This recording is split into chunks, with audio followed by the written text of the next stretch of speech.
اعوذ باللہ من الشیطان الرجیم بسم اللہ الرحمن الرحیم حالات و قصص نبی آخر زمان صلی اللہ علیہ وسلم امام الانبیاء سید المرسلین سرکار دو جہاں فخر دو عالم خاتم النبیین حضرت محمد مصطفیٰ صلی اللہ علیہ وسلم کا تذکرہ خیر، یہ اس سلسلے کی تیسری کڑی، باب نمبر 16 پھیلی وحی۔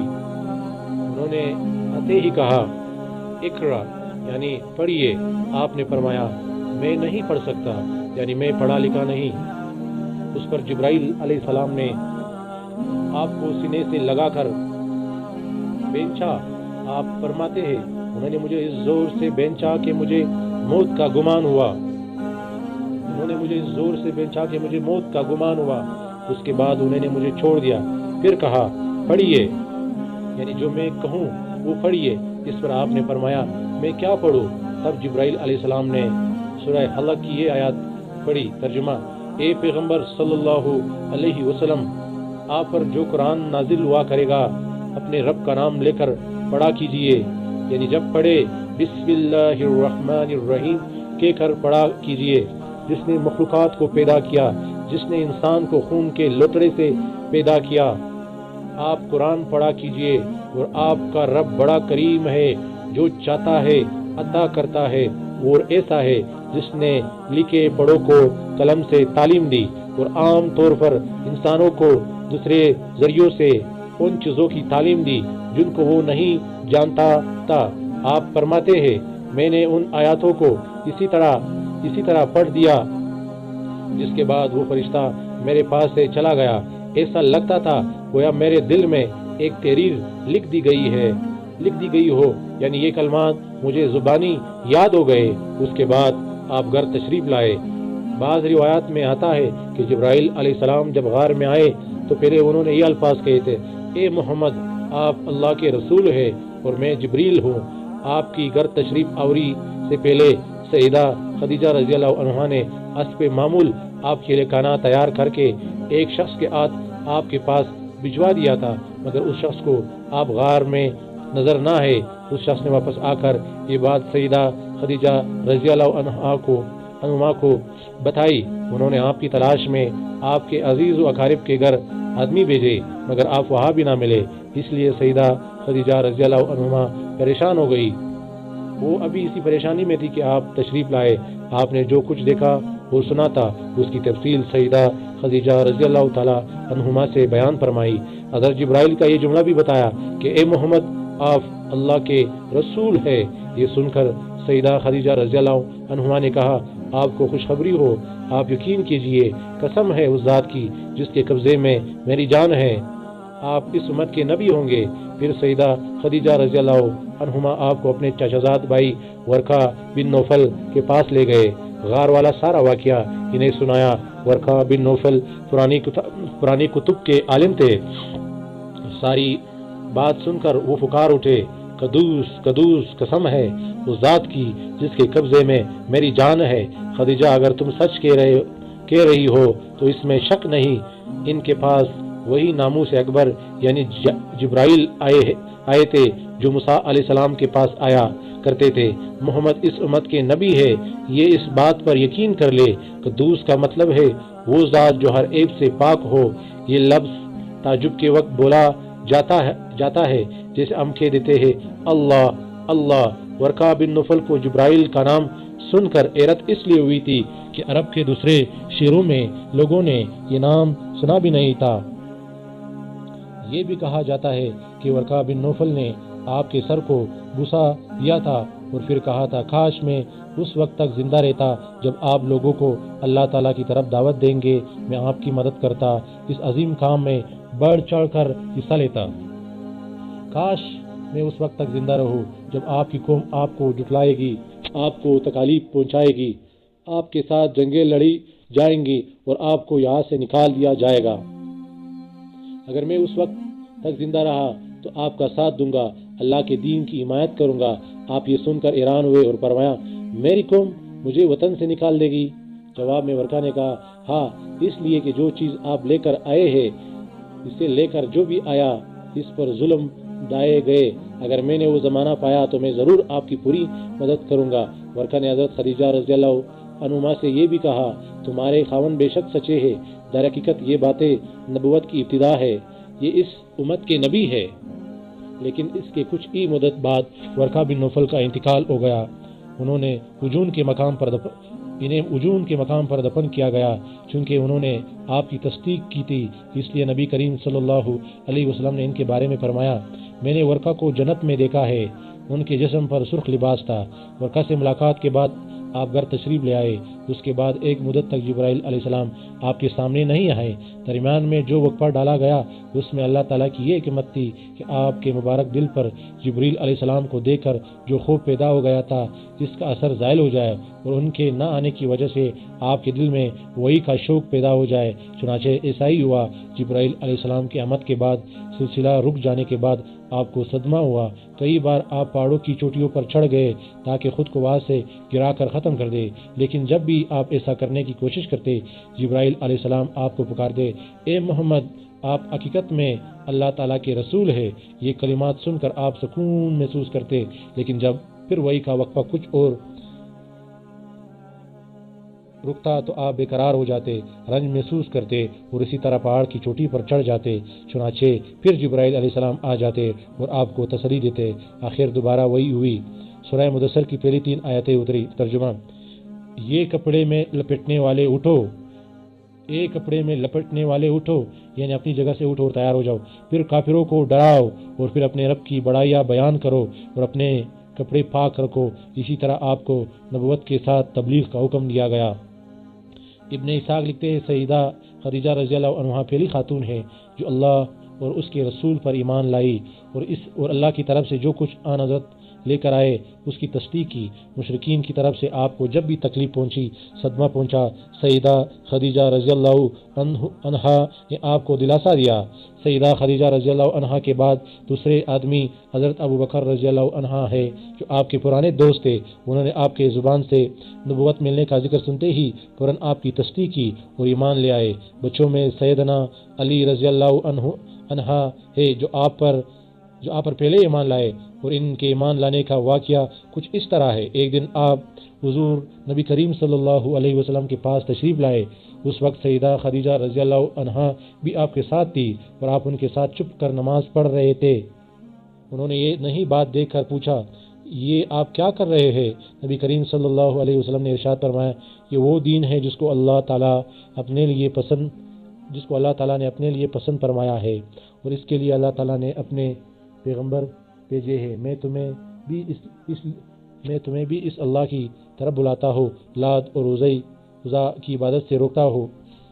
حضرت علی نے یہ سن کر عرض کیا، یہ ایک نئی بات ہے، اس کے بارے میں نے آج سے پہلے کبھی نہیں سنا، اس لیے میں اپنے بارے میں ابھی کچھ نہیں کہہ سکتا، میں اپنے والد سے مشورہ کر لوں۔ ان کا جواب سن کر آپ نے ارشاد فرمایا، علی، اگر تم مسلمان نہیں ہوتے تو بھی اس بات کو چھپائے رکھنا۔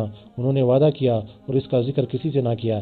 رات بھر سوچتے رہے، آخر اللہ تعالیٰ نے انہیں ہدایت عطا فرمائی۔ سویرے آپ کی خدمت پہ حاضر ہوئے اور مسلمان ہو گئے۔ علماء نے لکھا ہے اس وقت حضرت علی کی عمر مبارک 8 سال کے قریب تھی۔ اس سے پہلے بھی انہوں نے کبھی بتوں کی عبادت نہیں کی تھی۔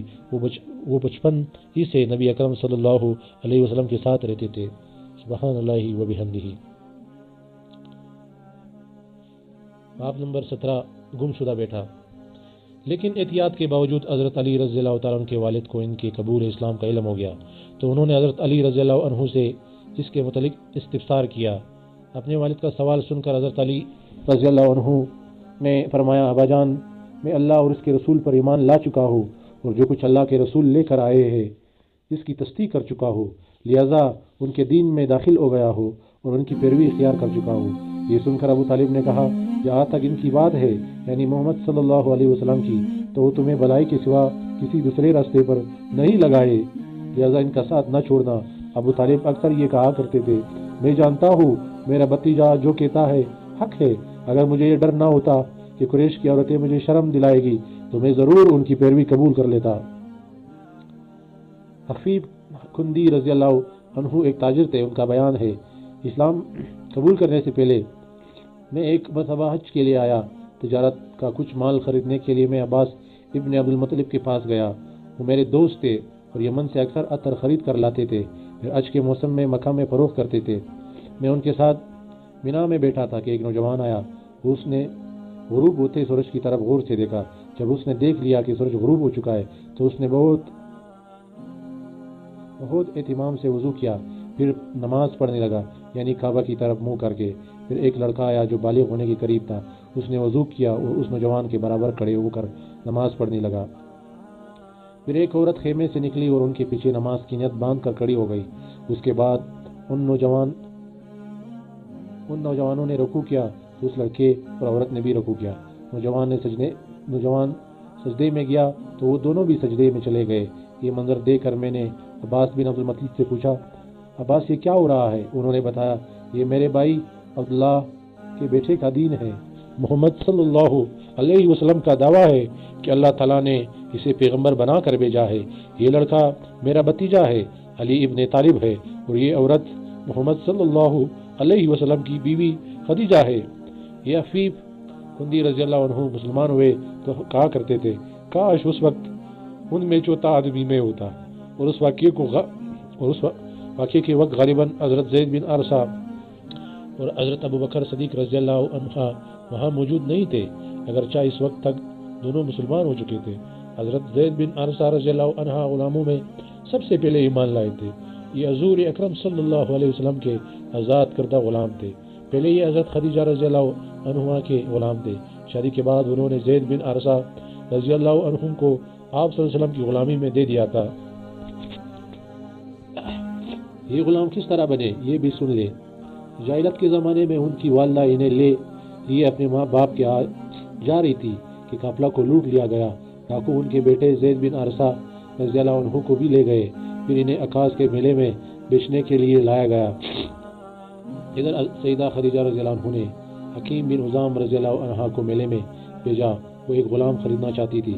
آپ حکیم بن حزام رضی اللہ عنہ کی پھوپھی تھی۔ حکیم بن حزام رضی اللہ عنہ میلے میں آئے تو وہاں انہوں نے زید بن عرصہ رضی اللہ عنہ کو بکتے دیکھا۔ اس وقت ان کی عمر 8 سال تھی۔ حکیم بن حزام رضی اللہ عنہ کو یہ اچھے لگے، چنانچہ انہوں نے سیدہ خدیجہ رضی اللہ عنہ کے لیے انہیں خرید لیا۔ حضرت خدیجہ رضی اللہ عنہ کو بھی یہ پسند آئے اور انہوں نے انہیں اپنی غلامی میں لے لیا۔ پھر نبی کریم صلی اللہ علیہ وسلم کو ہدیہ کر دیا۔ اس طرح حضرت زید بن عرصہ رضی اللہ عنہما آپ صلی اللہ علیہ وسلم کے غلام بنے۔ پھر جب آپ نے اسلام کی دعوت دی تو فوراً آپ پر ایمان لے آئے۔ بعد میں حضور صلی اللہ علیہ وسلم نے انہیں آزاد کر دیا تھا، مگر یہ عمر بر حضور صلی اللہ علیہ وسلم کی خدمت میں رہے۔ ان کے والد ایک مدت سے ان کی تلاش میں تھے۔ کسی نے انہیں بتایا کہ زید مکہ میں دیکھے گئے ہیں۔ ان کے والد اور چچا انہیں لینے فوراً مکہ معظمہ کی طرف چل پڑے۔ مکہ پہنچ کر یہ آپ صلی اللہ علیہ وسلم کی خدمت میں حاضر ہوئے اور آپ کو بتایا کہ زید ان کے بیٹے ہیں۔ ساری بات سن کر آپ نے ارشاد فرمایا، تم زید سے پوچھ لو، اگر یہ تمہارے ساتھ جانا چاہے تو مجھے کوئی اعتراض نہیں، اور یہاں میرے پاس رہنا چاہے تو ان کی مرضی۔ زید رضی اللہ عنہ سے پوچھا گیا تو انہوں نے نبی کریم صلی اللہ علیہ وسلم کے ساتھ رہنا پسند کیا۔ اس پر باپ نے کہا، تیرا برا ہو زید، تو آزادی کے مقابلے میں غلامی کو پسند کر رہا ہے۔ تو جواب میں حضرت زید رضی اللہ عنہ نے کہا، ہاں، ان کے مقابلے میں کسی اور کو ہرگز نہیں چن سکتا۔ آپ نے حضرت زید رضی اللہ عنہ کی یہ بات سنی تو آپ کو فوراً حجر اسود کے پاس گئے اور اعلان فرمایا، آج سے زید میرا بیٹا ہے۔ ان کے والد اور چچا مایوس ہو گئے، تاہم نبی کریم صلی اللہ علیہ وسلم نے انہیں اجازت دے دی کہ وہ جب چاہے زید سے ملنے آ سکتے ہیں۔ چنانچہ وہ ملنے کے لیے آتے رہے تو یہ تھے حضرت زید بن عرصہ رضی اللہ عنہ، جو غلاموں میں سے سب سے پہلے ایمان لائے۔ حضرت زید واحد صحابی ہے جن کا قرآن کریم میں نام لے کر ذکر کیا گیا ہے۔ سبحان اللہ و بحمدہ، سبحان اللہ العظیم۔ باب نمبر 18، تم وہی ہو۔ مردوں میں سب سے پہلے سیدنا ابو بکر صدیق رضی اللہ عنہما ایمان لائے۔ آپ نبی اکرم صلی اللہ علیہ وسلم کے پہلے ہی دوست تھے۔ حضور نبی کریم صلی اللہ علیہ وسلم اکثر ان کے گھر آتے اور ان سے باتیں کیا کرتے تھے۔ ایک دن حضرت حکیم بن حزام رضی اللہ عنہ کے پاس بیٹھے تھے کہ ان کی ایک باندی وہاں آئی اور کہنے لگی، آج آپ کی پھوپھی خدیجہ نے یہ دعویٰ کیا ہے کہ ان کے شوہر اللہ تعالیٰ کی طرف سے بھیجے ہوئے پیغمبر ہے، جیسا کہ موسیٰ علیہ السلام تھے۔ حضرت ابو بکر صدیق رضی اللہ عنہ نے یوں ہی حضرت حکیم رضی اللہ عنہ کی باندی کی یہ بات سنی، چپکے سے وہاں سے اٹھے اور نبی کریم صلی اللہ علیہ وسلم کے پاس آ گئے اور آپ سے اس بارے میں پوچھا۔ اس پر آپ نے حضرت ابوبکر صدیق رضی اللہ عنہ کو وہی آنے کا پورا واقعہ سنایا اور بتایا کہ آپ کو تبلیغ کا حکم دیا گیا ہے۔ یہ سنتے ہی حضرت ابوبکر صدیق رضی اللہ عنہ نے عرض کیا، میرے ماں باپ آپ پر قربان، آپ بالکل سچ کہتے ہیں، واقعی اللہ کے رسول ہے۔ آپ کے اس طرح فوراً تصدیق کرنے کی بنا پر نبی کریم صلی اللہ علیہ وسلم نے آپ کو صدیق کا لقب عطا فرمایا۔ اس بارے میں دوسری روایت یہ ہے کہ صدیق کا لقب آپ نے انہیں اس وقت دیا تھا جب آپ معراج کے سفر سے واپس تشریف لائے تھے۔ مکہ کے مشرکین نے آپ کو جھٹلایا تھا۔ اس وقت حضرت ابوبکر صدیق رضی اللہ عنہ نے اس واقعے کو سنتے ہی فوری طور پر آپ کی تصدیق کی تھی اور آپ نے انہیں صدیق کا لقب عطا فرمایا تھا۔ حضرت ابوبکر صدیق رضی اللہ عنہ نے آپ کی نبوت کی تصدیق پوری طور پر کر دی۔ حضرت ابوبکر صدیق رضی اللہ عنہ کا نام نبی اکرم صلی اللہ علیہ وسلم نے عبداللہ رکھا، اس لیے کہ اس سے پہلے ان کا نام عبدالکعبہ تھا۔ اس لحاظ سے ابوبکر صدیق وہ پہلے آدمی ہے جن کا نام نبی کریم صلی اللہ علیہ وسلم نے تبدیل کیا۔ حضرت ابوبکر رضی اللہ عنہ یوں بھی بہت خوبصورت تھے، اس مناسبت سے آپ وسلم نے ان کا لقب عتیق رکھا تھا۔ عتیق کا مطلب خوبصورت، اس کا ایک مطلب آزاد بھی ہے۔ یہ لقب دینے کی وجہ یہ بھی بیان کی جاتی ہے کہ ان کی طرف دے کر فرمایا تھا، یہ جہنم کی آگ سے آزاد ہے۔ غرض اسلام میں یہ پہلا لقب ہے جو کسی کو ملا۔ قریش میں حضرت ابوبکر صدیق رضی اللہ عنہ کا مرتبہ بہت بلند تھا۔ آپ بہت خوش اخلاق تھے، قریش کے سرداروں میں سے ایک تھے، شریف، سخی اور دولت مند تھے، روپیہ پیسہ بہت فراخ دلی سے خرچ کرتے تھے۔ ان کی قوم کے لوگ انہیں بہت چاہتے تھے، لوگ ان کی مجلس میں بیٹھنا بہت پسند کرتے تھے۔ اپنے زمانے میں حضرت ابوبکر صدیق رضی اللہ عنہ خواب کی تعبیر بتانے میں بہت ماہر اور مشہور تھے۔ چنانچہ علامہ ابن سیرین رحمہ اللہ کہتے ہیں، نبی اکرم صلی اللہ علیہ وسلم کے بعد حضرت ابوبکر صدیق رضی اللہ عنہ امت میں سب سے بہترین تعبیر بتانے والے عالم ہیں۔ علامہ ابن سیرین رحمہ اللہ خوابوں کی تعبیر بتانے میں بہت ماہر تھے اور اس سلسلے میں ان کی کتابیں موجود ہیں۔ اس کتاب میں خوابوں کی حیرت انگیز تعبیر ہے۔ ان کی بتائی ہوئی تعبیریں بالکل درست ثابت ہوتی رہی۔ مطلب یہ ہے کہ اس میدان کے ماہر اس بارے میں حضرت ابوبکر صدیق رضی اللہ عنہ کو نبی کریم صلی اللہ علیہ وسلم کے بعد سب سے بہترین تعبیر بتانے والے فرما رہے ہیں۔ ابوبکر صدیق رضی اللہ عنہ نصب نامہ بیان کرنے میں بھی بہت ماہر تھے، بلکہ کہا جاتا ہے کہ اس علم کے سب سے بڑے عالم تھے۔ حضرت جبیر بن مطعم بھی اس علم کے ماہر تھے۔ وہ فرماتے ہیں، میں نے نصب ناموں کا فن اور علم اور خاص طور پر قریش کے نصب ناموں کا علم حضرت ابوبکر صدیق رضی اللہ عنہ سے ہی حاصل کیا، اس لیے کہ وہ قریش کے نصب ناموں کے سب سے بڑے عالم تھے۔ قریش کے لوگوں کو کوئی مشکل پیش آتی تو حضرت ابوبکر صدیق رضی اللہ عنہ سے رابطہ کرتے تھے۔ حضرت ابوبکر صدیق رضی اللہ عنہ کے بارے میں نبی اکرم صلی اللہ علیہ وسلم فرمایا کرتے تھے، میں نے جسے بھی اسلام کی دعوت دی اس نے کچھ نہ کچھ سوچ بچار اور کسی قدر وقفے کے بعد اسلام قبول کیا، سوائے ابوبکر کے، وہ بغیر ہچکچاہٹ کے فوراً مسلمان ہو گئے۔ ابوبکر سب سے بہتر رائے دینے والے ہیں۔ میرے پاس جبرائیل علیہ السلام آئے اور انہوں نے کہا کہ اللہ تعالیٰ آپ کو حکم دیتا ہے اپنے معاملات میں ابوبکر سے مشورہ کیا کرے۔ نبی کریم صلی اللہ علیہ وسلم کے لیے حضرت ابوبکر صدیق رضی اللہ عنہ وزیر کے درجے میں تھے۔ آپ ہر معاملے میں ان سے مشورہ لیا کرتے تھے۔ ایک حدیث میں آتا ہے، نبی اکرم صلی اللہ علیہ وسلم فرماتے ہیں، اللہ تعالیٰ نے میری مدد کے لیے 4 وزیر مقرر فرمائے ہیں۔ اللہ تعالیٰ نے میری مدد کے لیے 4 وزیر مقرر فرمائے، ان میں سے 2 آسمان والوں میں سے ہے، یعنی جبرائیل اور میکائیل، اور 2 زمین والوں میں سے ہے، ایک ابوبکر اور دوسرے عمر رضی اللہ عنہما۔ اسلام لانے سے پہلے حضرت ابوبکر صدیق رضی اللہ عنہ نے ایک خواب دیکھا تھا۔ خواب میں آپ نے دیکھا کہ چاند مکہ میں اتر آیا ہے اور اس کا ایک ایک حصہ مکہ کے ہر گھر میں داخل ہو گیا، اور پھر سارے کا سارا ابوبکر رضی اللہ والوں کی گود میں آ گیا۔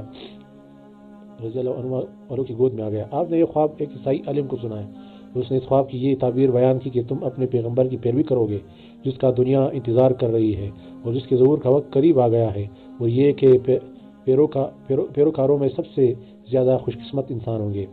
ایک روایت کے مطابق عالم نے کہا تھا، اگر تم اپنا خواب بیان کرنے میں سچے ہو تو بہت جلدی تمہارے گاؤں میں سے ایک نبی ظاہر ہوں گے، تم اس نبی کی زندگی میں اس کے وزیر بنو گے اور ان کی وفات کے بعد ان کے خلیفہ ہوں گے۔